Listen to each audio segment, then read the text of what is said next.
Hello, great people. Welcome back to our channel. We are so excited to have you again.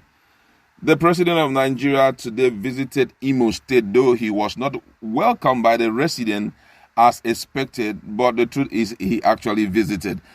And he had a town hall meeting with mostly the Southeast leaders. And you're going to hear exactly what he has to say about the Ndigbos. For me, it's filled with so much praises, and he had opened up on some of the things which he said that they are actually unthinkable, which the Ndigbos are currently doing. You're going to listen exactly to what he had to tell them in the town hall meeting. But before we do all of that, if you're not subscribed to our channel, kindly hit on the red subscribe button and also the bell icon so that you can get notification anytime we publish our videos. The president of Nigeria, Major General Muhammadu Buhari, retired on Thursday, wondered why some Igbo men are clamoring for separation. He described as unthinkable attempts by any Igbo man to leave the country. The president said Igbo people are relevant in Nigeria, adding that they have successful businesses across the country. The president spoke at a town hall meeting with Southeast leaders during his one-day visit to Imo State. Buhari's visit to Imo State came about 2 months after the leader of the indigenous people of Biafra, Ndigbo, was taken hostage overseas and extradited to Nigeria to face trial. IPOB has called for people to stay home from businesses to close to protest against Buhari Imo's visit. On Thursday, main roads were empty and markets and shops remain shut in Owerri.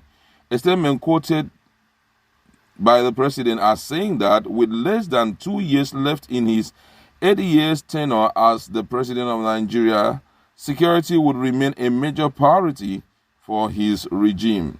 The statement signed by Buhari's media aide Femi Adesina was titled, "I want to be remembered as a president who stabilized Nigeria," President Buhari tells Southeast leaders on Thursday. Acknowledging the resourcefulness and enterprising spirit of Igbo people, the president said that the fundamental thing about the Igbo people is that there is no town you will visit in Nigeria without seeing the Igbo being in charge of either infrastructure or pharmaceutical industry. Therefore, it is unthinkable for me that any Igbo man would consider himself not to be a part of Nigeria. The evidence is there for everyone to see that Igbos are in charge of Nigeria's economy. Noting that no country can make any meaningful progress without the development of infrastructure, the president expressed regret that successive government at the federal level contributed to the decay of critical infrastructures in the country. He promised that the federal government will complete ongoing key projects in the southeast, including the second Niger Bridge, as well as the railway line and routes linking the region with other parts of the country. According to him, he said, "I firmly believe that when you get infrastructure right, Nigerians will mind their own businesses." He said, adding that as a group, the Igbo stands to benefit more from the ongoing development of infrastructure in the country because they are more enterprising. Buhari had earlier commissioned 4 projects executed by Governor Hope Uzodimma, including Naze Ihiagwa Nekede Obinze Link Road, the balloon-driven flood control drainage at Dick Tiger Road, the Egweada Bypass Road, and the new ESCO Chambers Government House, Owerri.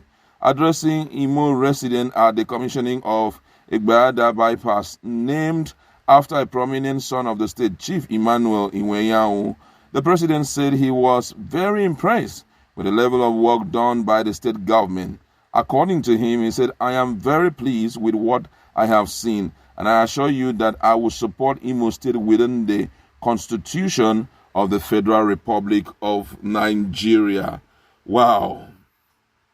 The president, if you have listened very well to what President Muhammadu Buhari had said, he is wondering why Igbo people are opting out of the country. And that's why, at a point like this, I just wonder, as we keep, listening to news, we're going to hear all of that. What were the discussions that were put forward during that town hall meeting because it's overly important.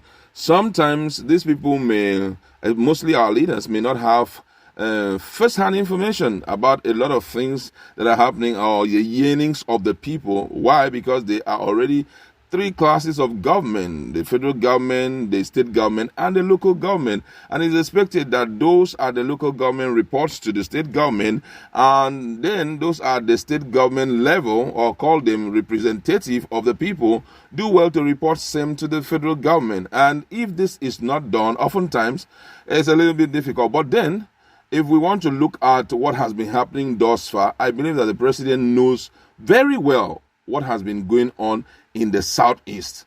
And he has even owned up to the fact that Igbo people are enterprising people. Maybe that's one of the reasons why they do not want them to go. I think that's the main reason why he is not ready to let the Igbo people go, considering the fact that their importance cannot be overemphasized. They are needed, especially considering also the fact that they are overly enterprising, and whenever they are in an environment, you are sure to generate enough internal revenue for any state, because those guys are good in importation. When we're talking about the Southeasterners, especially those who are very enterprising, they do a lot of importing, they do a lot of production, manufacturing. Most of the key names in manufacturing today in Nigeria can be traceable to the Southeast.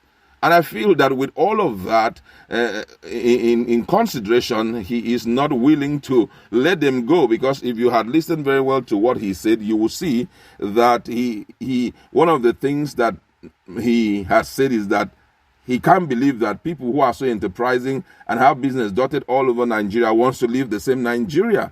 And possibly maybe that's the reason he kind of is holding back and ensuring that all step towards ensuring that the southeastern part of Nigeria is, taken out of the country, is being frustrated by the military and all that is concerned. You understand? But now I would like to read some of the comments of Nigerians so that we get to know the mind of the people, considering what the president has said.